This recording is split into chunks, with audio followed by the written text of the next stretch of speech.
Ayan yung nakita ko ngayon eh. Grabe.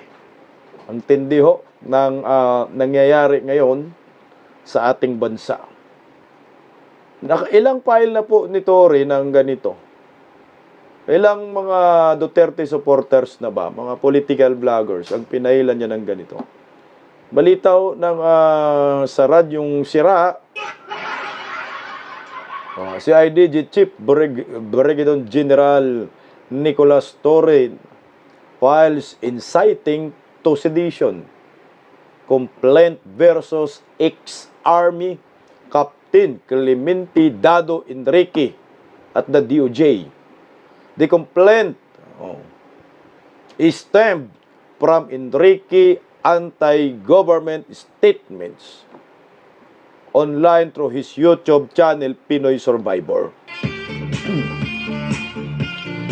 Tingnan nyo po Tor, mga kababayan ko, doon pa lang sa caption ng ABS-CBN, sinabi dyan na from Enrique anti-government statement. Statement anti-government statement. So, ibig sabihin, pag ikaw against the government, pwede ka nang file ng inciting to sedition. Kagaya ko dito, bumabatikos kami, nagkikriticize kami. So, pwede na rin pa kami na kasuhan ng inciting to sedition. Ganon na ba kayo kabalat sibuyas?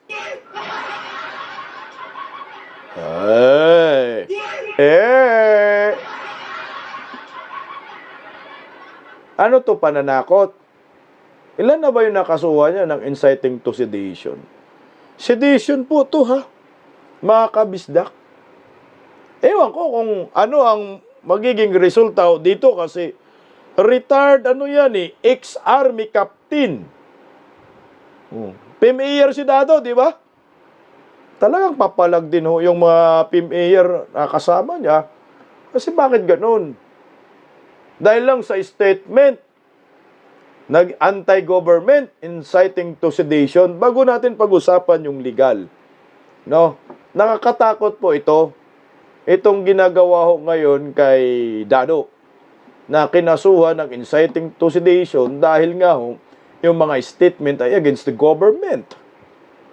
Alam nyo bakit yung mga komunista, mga aktivista na nagrarally daan-daan sa kalsada noong panahon ni Rodrigo Roa Duterte, former president, manawagan ibagsak Duterte, tuta ng mga tuta ng mga inchik.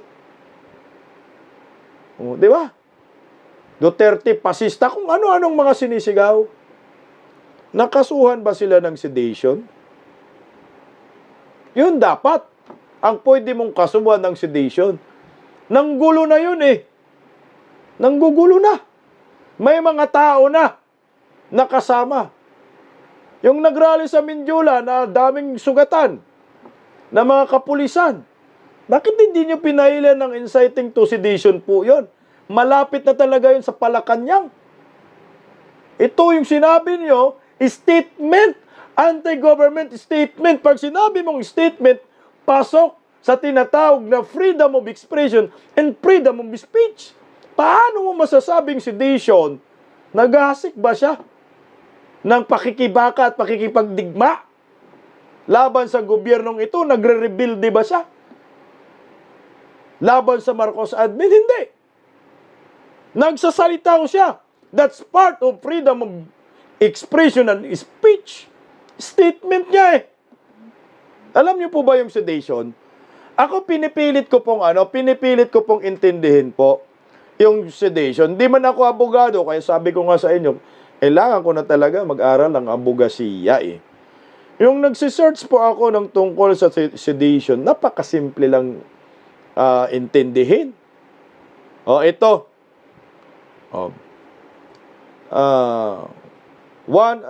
Under Article 139 of the Revised Penal Code. 122 under Article. Siguro Republic Act yata ito, 122 under Article 139 of the Revised Penal Code. Ito po, the crime of sedition is committed by a group of persons. A group of persons who publicly and tumultuously and by force, intimidation, or other illegal means. A. Prevent the promulgation or execution of any law or the holding of any popular election. Prevent the national or local government or any. Ang pagkaintindi ko, guys, no? Alam mo yung sedition, inciting to sedition, nauso man ito panahon ng Amerikano. Panahon ng pananakop sa atin ng mga Amerikano. Na pag ikaw ay against the government ka, nakikipaglaban ka, parang nagiging espiya ka, at nagsusumbong ka sa mga guerrilla pa noong panahon na yun eh. Yung sedition, di ba? Doon niya nauso eh. Sa panahon ng Amerikano, papailang ka ng sedition, rebellion, pagsasabotahe, pagre-rebelde sa gobyerno. Doon nauso yun. Paano mo masasabing sedition yan? Eh wala man silang grupo na sumisigaw sa kalsada na nagsasabing ibagsak ang gobyernong ito. Meron ba? Ang liwanag sa channel eh. Sa YouTube channel. Statement, ayan oh. Government statement online through his YouTube. Anong tawag dyan? Freedom of expression, freedom of speech. Hindi mo pwedeng magiging sedition ho yan. Kasi kung lahat po ng anti-government statement ikukonsidera mo na sedition, papailan mo agad ang sedition, yung ayaw sa pamahala ng gobyernong ito, buang na. Wala ng demokrasya. Ang tawag dyan, suppression. Suppression of freedom of expression, of freedom of speech. Kinikitil nila ang kalayaan mong magsalita at maglabas ng inyong sariling opinyon sa isang demokrasyang bansa. May demokrasya ba tayo? O democracy? Grabe, napaka-overacting naman tong mga to. Inciting to sedition. Ano bang sinisigaw ni Kapdado dyan? Kahit magsisigaw siya dyan, piniperform ba niya? Yun ang number one, katanungan. Kahit sabihin niya, ibagsak, ibagsak. So, sigaw siya sa channel niya. Ibagsak, ibagsak. The question is, pag sigaw niya ng ibagsak, piniperform ba niya? Piniperform ba ng grupo niya? Nag-armas ba sila? Sumugod ba sila? Pumunta ba sila sa Malacanang? Para pwede mong sabihin sedition? Ang sagot, wala. Wala as in. So, ibig sabihin, that's part of freedom of expression at freedom of speech. O bakit yung mga rallyista, pinagbubukulan nga kayo eh. Diyan sa Mindiola eh. Bakit yung mga NPA? Yung ipa dyan, nakaupo pa sa kongreso. May sedition? Tangina. Ano ba to? Ano bang klaseng gobyernong ito? Yung nagrarally, dadala ng placard. Panagutin ang Marcos. Walang sedition, no? Pero yung nagpapahayag ka ng dito sa social media dahil may channel ka, gusto mong maghayag ng inyong pagkadismaya sa gobyerno, sedition?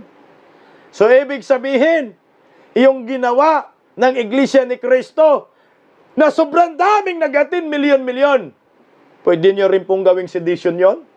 Ako'y nagtatanong. Kasi marami silang statement doon eh. Anong sabi?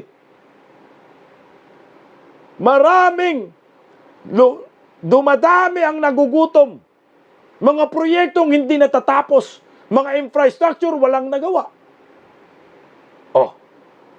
63% nagsasabing kagutuman. Gutom ang mga Filipino after 21 years.